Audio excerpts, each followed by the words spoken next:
In a recent video, I spoke about the history of Lent, the liturgical season that stretches from Ash Wednesday to Easter Sunday each year. Today I want to talk about what you can do to make this year's Lent truly meaningful, to make it a life-changing experience. Now, some of us approach Lent with a kind of minimalist attitude. We wonder, what is the least we can do to satisfy the requirements? Or maybe we joke about it, like Stephen Colbert, who said that for Lent he was giving up Catholicism. Some of us, sadly, dismiss Lent altogether as too demanding or even irrelevant. What few seem to realize is that the Lenten observance is potentially one of the most important experiences in our Christian journey. Let me explain. When we want to understand the meaning of any Catholic doctrine or practice, our first stop should always be the Catechism. By the solemn 40 days of Lent, says the Catechism, the Church unites herself each year to the mystery of Jesus in the desert. Now, here's a surprise. That is all the Catechism says about Lent. Lent is mentioned in a few footnotes and is briefly defined in the glossary, but otherwise, this is the only catechetical reference to the meaning of Lent. But what a provocative thing to say. There is deep meaning in this brief sentence, and if we can recover that meaning, we stand a good chance of making this year's Lent the most meaningful ever.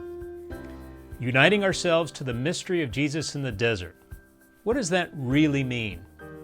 To help us answer that question, we can turn to one of the greatest living exemplars of the faith, Cardinal Timothy Dolan. Cardinal Dolan shares the story of a time when he was studying for the priesthood in Rome. His superiors said to him, "Tim, the best way to see Rome is to go for a long walk and get lost." And so he did.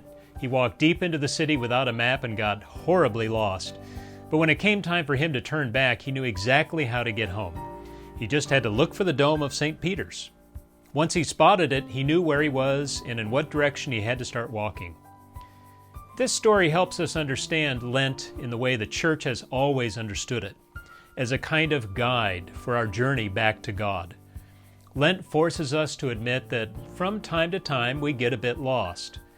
We get distracted by divergent trails that lead nowhere, or worse.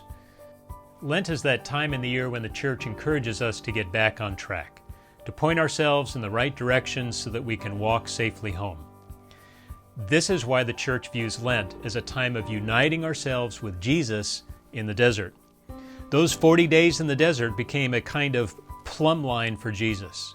His time of fasting, of prayer, of renouncing the devil, served as a guide that helped Jesus orient himself throughout the years of his public ministry. Note this, Jesus fasted in the desert, but he didn't stop fasting after his time in the desert was done. Jesus prayed in the desert, but he didn't cease praying when he was back among the crowds.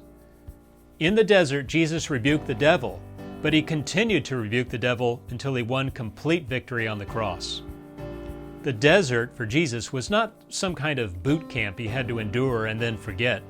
It was a time for him to align his life with the will of the Father in a focused way, so that he could more easily maintain that alignment when events threatened to deter it. And so it is with us. If Lent is a time to unite ourselves to the mystery of Jesus in the desert, then our focus should not be on things we are going to give up, knowing we'll grab them back again after Lent is over. Rather, Lent should be a time of taking up things that we want to make permanent in our lives. It's a time to scan the horizon for St. Peter's, turn ourselves in its direction, and walk in that direction until we're home. We can ask ourselves, what things are we not doing now, or not doing enough of now, that we know draw us closer to Christ, that help us love God above all other things? I won't make a list of the things that might help you answer those questions. The usual suspects are too well known. You'll have to decide what your time in the desert looks like. My challenge to you is that whatever you decide to take up this Lent, you see it as a permanent part of who you are. See your Lenten discipline not as a temporary fix for a disordered life, but as instilling a plumb line you will align yourself by from now until the end. For New Ardor, I'm Dr. Tom Carr. May the grace of God dispel your darkness, enlighten your intellect, and inflame your heart.